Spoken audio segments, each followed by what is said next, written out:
Hi, and welcome to another edition of CMS Forex News. I'm Christina Robinson, and today is Friday, February 22nd, 2008. From the Eurozone, preliminary data for services and manufacturing in January came out overnight. The services PMI rose to 52.3, showing that the services sector in the Eurozone is resilient despite slowdowns in the US and UK.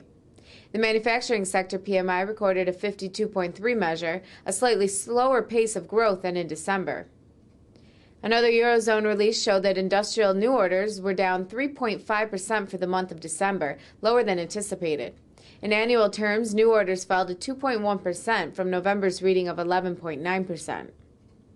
The euro was traded higher after the services PMI data, setting a session high above 1.4850 after the New York Open.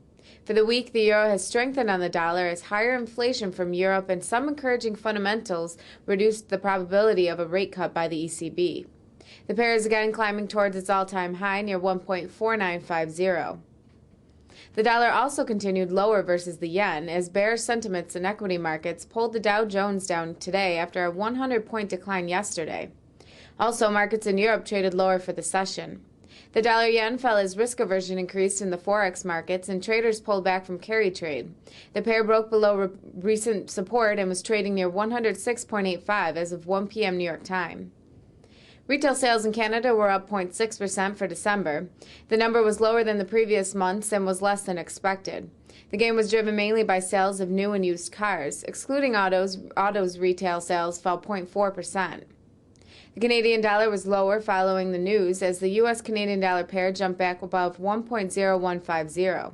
For the week, the pair has been trading sideways, ending slightly up around 70 pips from its Sunday open.